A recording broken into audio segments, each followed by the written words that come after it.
Me da mucho gusto saludarte, doctor. ¿Cómo estás? Muy Felicidades, que bien, tengas un queridísimo buen Eduardo, año. ¿cómo estás tú? Bien, tú, pues Gusto en aquí tenerte dándole. aquí a estas horas de la madrugada en mi Sí, casa. va. Sí, muchas gracias. Este, gracias. Esta es tu casa también, por supuesto. Oye, dime, ¿esperabas ese resultado del INEGI? La verdad que sí, digo, no esperaba buenos resultados, no te podría decir que esperaba yo 0,1%, pero en este país ya cuando discutimos crecimiento tenemos que hablar de decimales o centésimas, en otros países se habla de enteros, de 2%, 3% hacia Sí. arriba, ¿no? Entonces sí, no esperaba una cifra, positiva ni siquiera, pero digo que decirte que le iba a tirar al menos 0,1 no, pero No. el problema son dos trimestres seguidos en los cuales está cayendo el ritmo de actividad relativo al trimestre anterior y lo que ha hecho es tumbar las expectativas oficiales que se iba a crecer al 6% este año y la recuperación en B de vaca, ya no sé si es en B de burro, a lo mejor es B de burro de que calculan mal las expectativas, pero ese es otro tema, mi querido Eduardo. No, pues andamos mal, ¿no? Pero Sí. entramos al tema si tú quieres. Ahora, a lo mejor es estéril. Yo sostengo que es estéril hablar de discutir si está la economía en recesión o no está en recesión. Finalmente estamos mal, o sea, estamos muy mal y eso es lo que tendríamos de preocuparnos. Pero bueno, técnicamente se puede decir que está en recesión la economía mexicana. Mira, ahí hubo un comité que se creó para el fechado de ciclos económicos en el cual tu servidor participó en la decisión sobre crear o no ese comité.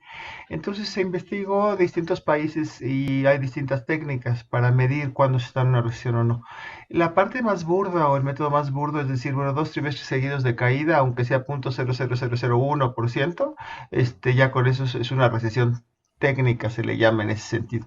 Pero la verdad es que las instituciones más serias como el National Bureau of Economic Research, otro en Canadá y Alemania, etcétera, dicen que nada más tomar el puro PIB tenemos que ir un poco más fino para decir si, bueno, la recesión qué tan profunda es, esa caída qué tan profunda es y qué tan extendida es.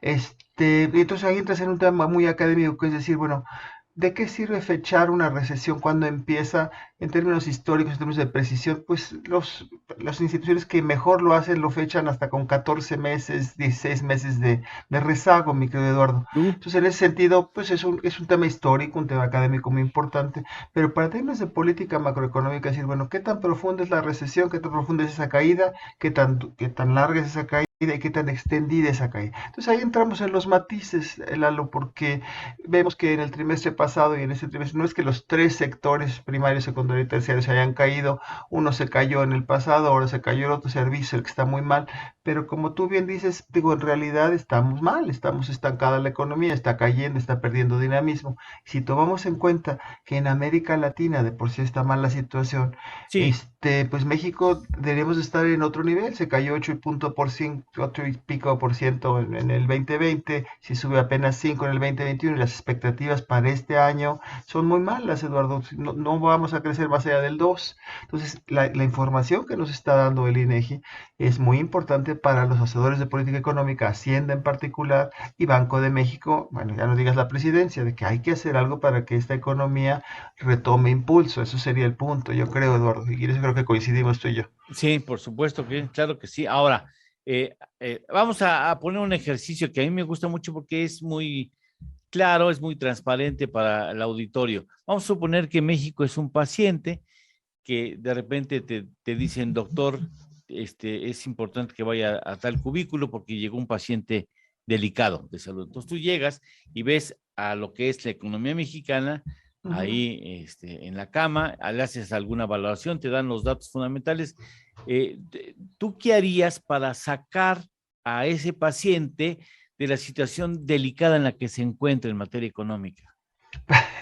Primero convencer al paciente que se siente mal, que tiene que hacer cosas distintas. Eso de entrada ya me metería en la cabeza del paciente porque ya ves que hay cada gente que no, Sí, yo yo con estoy muy bien, homeopatía me estoy siento muy bien. bien, con homeopatía me curo el COVID y entonces bueno, pues ahí tenemos el primer problema, es convencer al paciente de que no está bien y que aunque estuvo peor según él antes, no está bien y que tiene que hacer otra cosa, no es que lo hayan dejado muy mal los médicos anteriores, sino que independientemente de eso lleva 3 años con este médico y yo le sugiero sugeriría, pues que tome una segunda opinión a ese paciente, le sugeriría yo.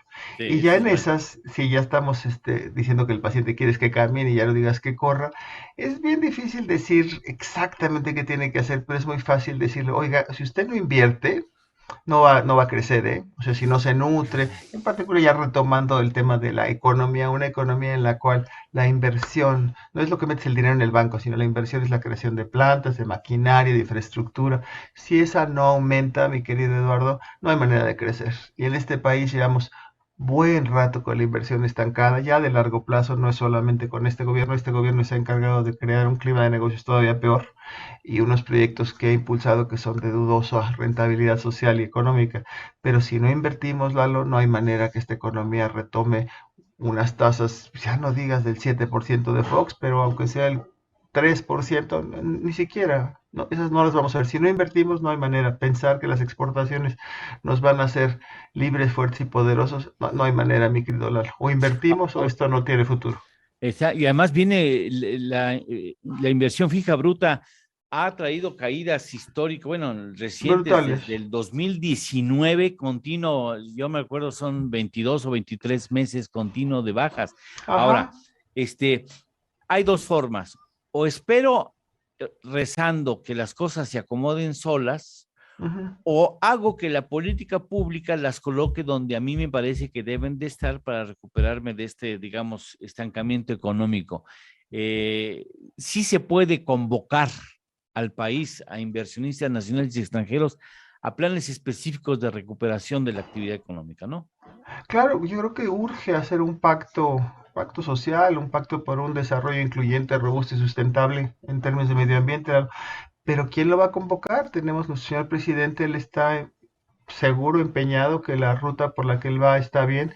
Y la verdad es que los datos no nos dicen eso. Los datos dicen que México es de las economías que está más lejos de su trayectoria prepandemia. Estamos hablando en el mundo, o sea, eso de que íbamos a hacer historia, pues somos ejemplo, pero de lo que no se debe hacer, Lalo. Entonces andamos mal, digo, tenemos que convocar ese pacto. Si en ese pacto no hay forma, los empresarios no sé en qué número de acuerdo vamos de infraestructura, el 4.0, ya no sé, pero se firma y no se hace absolutamente nada. Si no, toda la reforma energética, toda la incertidumbre que está metiendo ahora esta historia que estaba yo oyéndote sobre las expropiaciones y no expropiaciones, pues así no se puede, ¿no? Entonces, sin ese pacto, sin remar todos para adelante, no hay forma. Y echarle la culpa al sector privado de que son corruptos, ha de haber seguramente hay miles de ejemplos, pero hay ejemplos de sociedades que se ponen de acuerdo y salen adelante y reman juntos. Mira, ahí está Pablo Álvarez, qué gusto saludarlo. Se necesita ese pacto, un pacto por un desarrollo incluyente, robusto y sustentable, y ese lo tiene que convocar o el Ejecutivo o si no el Legislativo. Pero el Legislativo ahorita pues lo que hace es una planchaduría, plancha lo que le manda el Ejecutivo, entonces es un poco difícil. Sí, por supuesto. Ahora, ayer cuando nos invitaron a participar en un programa de televisión y yo decía, tenemos que vernos en el espejo de Chile.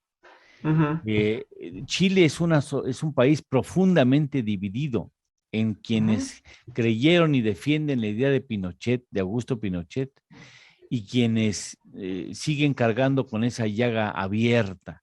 ujú. Y lo digo con toda responsabilidad y con el menor ánimo de fastidiar la figura presidencial, pero Andrés Manuel López Obrador ha dividido al país de Yo, una manera muy importante y mucho me temo que este asunto pudiera durar décadas como ha durado en Chile. yo diría, Lalo, que ya el país estaba muy dividido. Somos un país en el cual 4 de cada 5 mexicanos es pobre o vive en condiciones de vulnerabilidad. O sea, el México que tú y yo vivimos, ojalá fuera el que viven todos, ¿no? Entonces, en ese sentido, el país socialmente, económicamente estaba muy dividido. Lo que llega Andrés Manuel y por eso gana, por ese discurso en contra de vamos a acabar con la pobreza y vamos a acabar con la corrupción, porque era espantosa, era insultante. Pero de ahí a que la medicina que está recetando Andrés Manuel sea que cure esas cosas, no. Y lo que ha hecho es polarizar la opinión pública en el círculo rojo o círculo como le quieras llamar, porque sigue teniendo un índice de aprobación inmenso. Entonces, en ese sentido, pues decir que lo ha dividido entre nosotros, sí, entre otros no, entre otros el pobre que nunca había oído nada, que no no sabe exactamente si las transferencias le llegan o no le llegan más que antes o menos que antes, está complicada la situación. Entonces, en ese sentido, yo creo que lo que está haciendo es alejando a la inversión privada, en tanto extranjera como nacional, y eso es peligrosísimo para el país. Pero Sí, ahora ya que estamos en el ejemplo de Chile, yo creo que sí, también que nos tenemos que ver, Chile es un país en el cual hubo un golpe de estado militar, mi querido Eduardo. Entonces, en ese sí. sentido, ya cuando estemos, ten cuidado con la vida con quien te quieres comparar, porque no quisiéramos No, que nos no, ocurriera ese golpe militar, y en no, ese por sentido, supuesto. yo creo que es muy preocupante la cantidad de recursos y de responsabilidades que se le ha dado al ejército. No tengo nada en contra del ejército en ese sentido, pero como dicen, es como la pasta de dientes. Sacarlo a la calle es muy fácil, o sacarlo del tubo es muy fácil, volverlo a meter al tubo es un poco complicado. Entonces ahí yo creo que hay que tener mucho cuidado.